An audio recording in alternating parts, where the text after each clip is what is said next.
Hi, you're watching Teen Kids News. I'm Lila. Let's begin with our top story.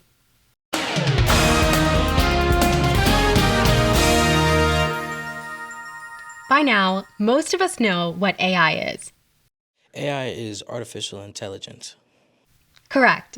And as Alexandra tells us, artificial intelligence is creating a real controversy. We know that AI is great for finding information on the internet. It can help us find our way around town. Starting Route 2 Valley View Drive. Proceed to Lareau Road, then take the first left. Robots using AI can do a lot of things that humans can do, including creating art, like paintings, movies, and music. So here's the question. If it was made by AI, is it art? Joining us again is Professor Marcel O'Gorman. He's from Canada's University of Waterloo in Ontario. He's written books and articles about AI. Welcome back to Teen Kids News. Thanks for having me back. I'm glad to be here. Professor, we asked a number of students if art that's created by artificial intelligence should be considered as real art. Here are some of their comments. I don't think so, because AI isn't made by a person, and art and movies is supposed to have emotions behind it. And if it's made by AI, then it doesn't have the human feel to it. So no, I don't think it's real art. Art is something that people feel, and when it's done by something artificial, it loses that sense of realness. Oh no. Art is something that the human mind has created. A computer can create art, but that does not mean it's genuine art. So, Professor, what do you think of their reasoning? Well, I think their reasoning is spot on. I think their reasoning is very reasonable.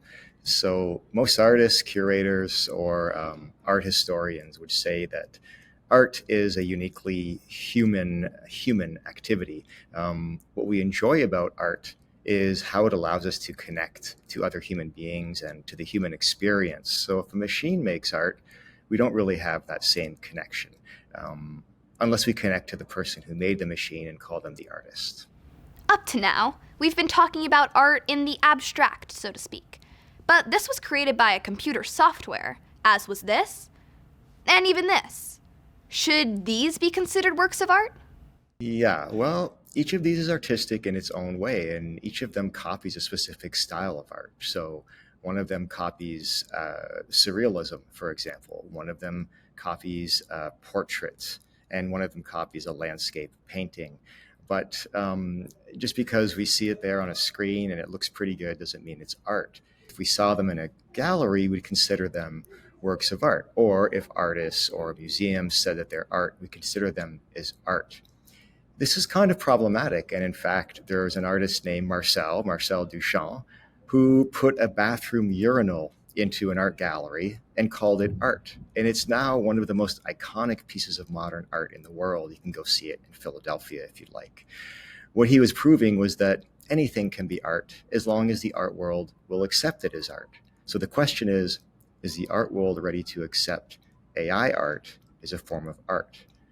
Maybe not now, maybe just a little bit in very rare cases, but there are reasons for the art world not wanting to accept it as a work of art. One of those reasons is based on the claim that AI art is just a sophisticated form of copying other people's creativity.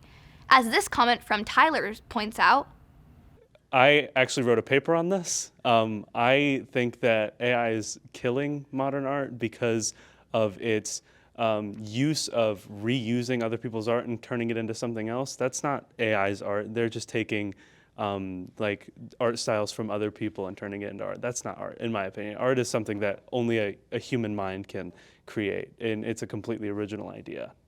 Again, this is very tricky. There are whole art forms that are based on the reuse of other art. So think of hip-hop music, for example, that remixes other songs and other music and other sounds to create something entirely new. So it isn't new that an art form is borrowing from other art forms. There are all kinds of art forms that do this. The difference, of course, is that, well, the artists whose work gets used in hip-hop music, they get royalties for that. They get some kind of attribution for that, or they should, because otherwise it's unethical to just take their work. Whereas AI is kind of taking the work of artists from database entries and from the internet and it's using those to create new artworks without the permission of those artists. That's problematic. There's an ethical issue here. So, there are a few different ways of looking at this. One of those different ways is a comment from Emily. She gives an interesting take on AI and art. I think AI itself is an art form, in a sense. So I feel like in a way it's art. I wouldn't consider it, though, art that should be studied and put in museums, because it's not showing like the human intellect behind it and the human emotion, which is what makes art important. Your thoughts, Professor? I like this. I think this is smart. And if someone's going to connect to AI art, then that's good for them, and they can consider it an art form, and that's fine. As I said earlier, people are drawn to art because it's a form of connection, usually human connection. There could be a point in the future where we connect a lot more to AI. We have to remember that in the early days of photography, the art world didn't like it because they thought it was a way of automating painting. But eventually what they did was the art world accepted photography, and now we have whole galleries dedicated to photography. This controversy is more than just an academic debate.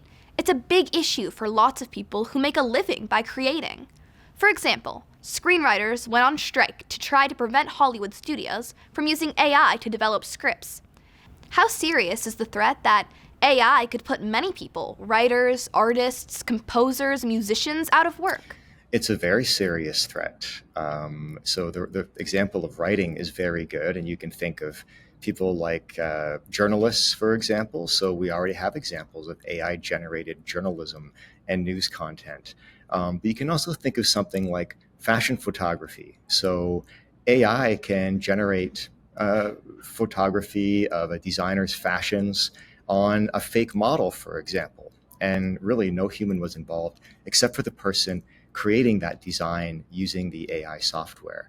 So that could put a bunch of people out of business and out of work. But how is this different from what is called progress? Refrigerators replace workers who used to deliver ice. Automation replaced switchboard operators. Lamplighters were no longer needed once electric lights were installed on city streets. Despite all those workers losing their jobs, the world still welcomed the advances in technology that made those workers obsolete. There are a couple ways of discussing this as something different. The first way would be to think about what AI is replacing. It's not necessarily replacing physical labor, which is something that happened in all of those other examples. It's replacing mental labor or cognitive labor. And those activities are very closely aligned to what it means to be a human being, which is how we think, how we communicate, how we express ourselves, for example. So that's different. Certainly a lot to think about. Thanks for speaking with us. My pleasure. It's been famously said that art is in the eye of the beholder, meaning there's no absolute standards that determine what is and what isn't art. To prove that point, there's the story of Pierre Brasso. When his paintings debuted at an art show, most critics raved about them. One wrote a review in his newspaper saying, "Brasso paints with powerful strokes, but also with clear determination. His brushstrokes twist with furious fastidiousness. Pierre is an artist who performs with the delicacy of a ballet dancer." The only problem was, this artist who painted with the delicacy of a ballet dancer wasn't an artist. He wasn't even a human. He was actually a 4-year-old chimpanzee named Pete. The art exhibit was a hoax. It was staged by a man who wanted to see if art critics really knew good art from bad. When it came to Pierre's paintings, guess a lot of them didn't. And they were made to look like chumps by a chimp. For Teen Kids News, I'm Alexandra. Still coming up on Teen Kids News, I'll explain why the next time you use this, you may also want to use this. It's time for another Make the Grade report. Chewing gum might help you get better grades. Let me explain. Say you're studying for a test. While you're studying, chew gum. Then, when it's time to take the test, pop the same flavored gum into your mouth. It's believed that the flavor of the gum will trigger your mind to remember chewing that flavor while you were studying. More importantly, it should also trigger your mind to better remember what you were studying. Improving your recall should help you do better on the test. I'm gonna have to chew on this one. I'm Christen, here to help you make the grade.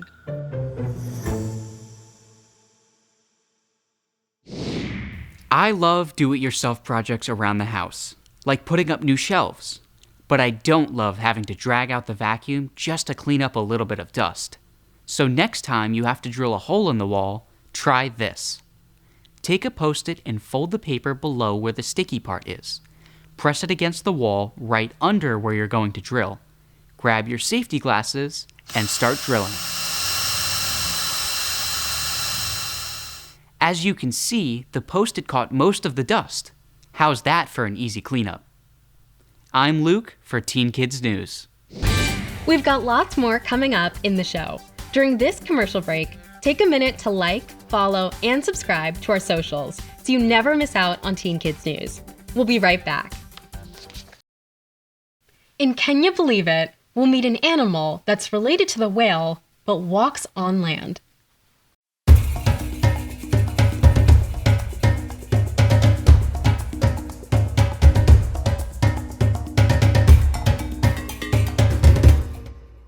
When it comes to land animals, the largest is the elephant. The second is the rhino. And the honor of the third largest goes to the hippopotamus. Surprisingly, the hippo is also considered the most dangerous mammal in Africa. They can be very aggressive, especially when their young are threatened. Despite seeming lazy, happy to just slowly roll around, these guys are fast. Over short distances, they can run at 19 miles per hour. That's faster than the much celebrated 4-minute mile. And in the water, even the greatest swimmer of all time, Olympian Michael Phelps, can't outrace these big beasts. Hippos will attack boats, though that's pretty rare. Still, we were sure to keep our distance. Even fearsome hunters, like jaguars and crocodiles, keep their distance. The hippo has the strongest bite in the animal kingdom. In a head-to-head fight between a lion and a hippo, if I said the winner would be the lion, I'd be lying.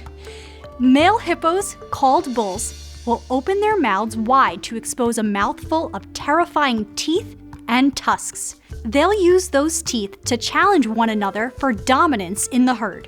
But those tusks are also one of the reasons why hippos are hunted by humans. Poachers kill to get the ivory. The name hippopotamus comes from the ancient Greek for river horse. Thing that looks like a rock, I think that's its back. Hippos are built for the water where they spend much of their day.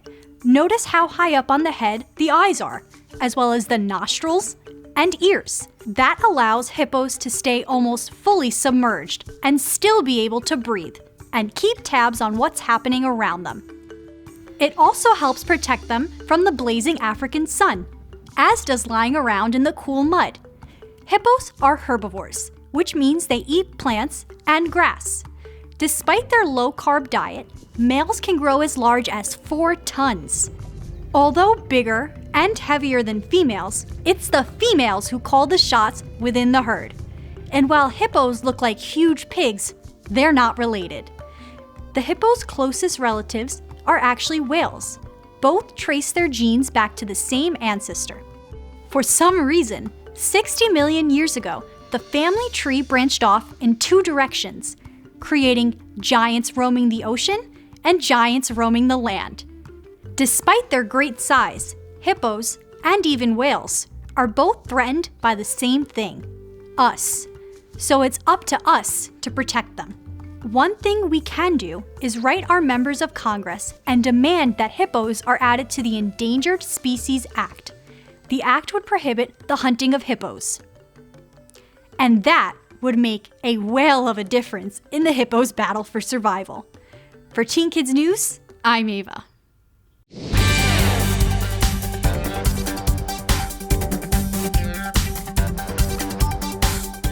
Each week, Teen Kids News showcases a comment sent in by a viewer.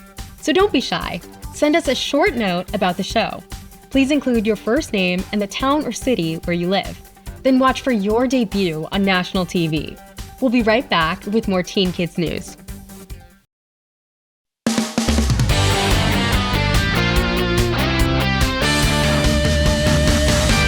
Do you feel stressed? If so, you're not alone. Half of all American teens say they feel high levels of stress, not just occasionally, but daily. In fact, a survey by psychologists reveals that during the school year, teens experience more stress than adults.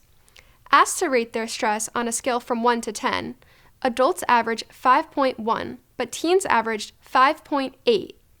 I can't tell you how to live a life that's stress-free, but I can show you a way to fight back by lying on your back. First, sit facing the wall. Walk your feet up and scooch as close as comfortable.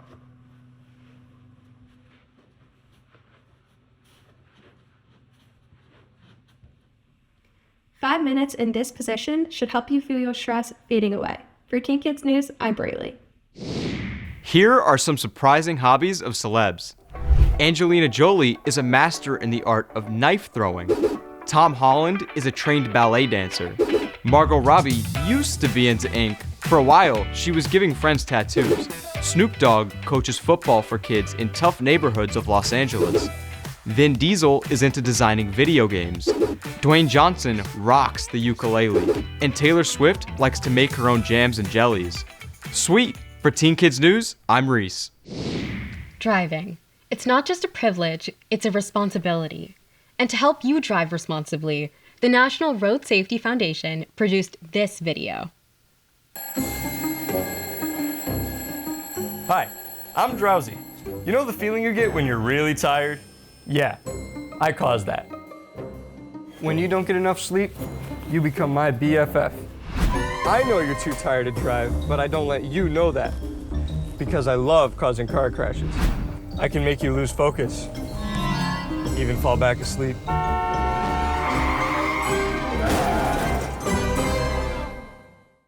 Don't miss the other cool videos created by the NRSF. It's easy. Simply like, follow, and subscribe to the National Road Safety Foundation.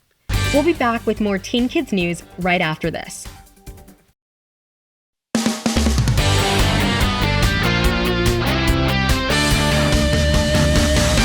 One of the greatest scientists who ever lived was Albert Einstein. And according to his famous theory of relativity, if you traveled at the speed of light, you would never get older, at least relative to someone standing still. But you don't have to take my word for it. Feel free to try it for yourself. One of the most famous bridges in history is London Bridge. After all, many of us probably remember holding hands as kids and chanting, "London Bridge is falling down, falling down, falling down." I think that's all I know. London Bridge is falling down, falling down, falling down. London Bridge is falling down. My fair lady. Except there wasn't just one London Bridge. There were several. The Romans built the first structure to span the Thames. Over the centuries, bridges were built and replaced by newer, stronger spans. The bridge in the nursery rhyme probably refers to what's called the Old London Bridge. Completed in 1209, it was in service for 600 years. Crowded with houses, it looked more like an ordinary street than a bridge. And indeed, the bridge did begin to fall down. So, in 1831, the Old London Bridge was replaced by the New London Bridge. But after a number of years, it was discovered that this London Bridge had its own problems. It wasn't falling down, but sinking down, a little bit each year. Even worse, one side was sinking faster than the other. The cost of fixing the problem was prohibitive. It would be cheaper to build a new bridge. But instead of destroying the bridge, someone suggested they sell it. Everyone laughed at the idea. Until American businessman Robert McCulloch said he'd buy it.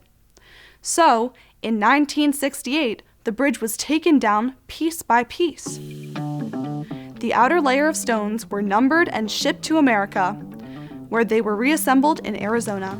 McCulloch had bought the bridge to be a tourist attraction, and it worked. The bridge became the state's most popular attraction, second only to the majestic Grand Canyon. By the way, many people thought McCulloch had mistakenly bought the wrong bridge. After all, this is England's most iconic bridge, Though many think it's the London Bridge, it's not. It's the Tower Bridge. And just in case you're wondering, the last time we checked, the Tower Bridge wasn't for sale. Oh well, buying that might have been a bridge too far. I'm Katerina for Teen Kids News. Well, that wraps up our show for this week, but we'll be back with more Teen Kids News next week. See you then.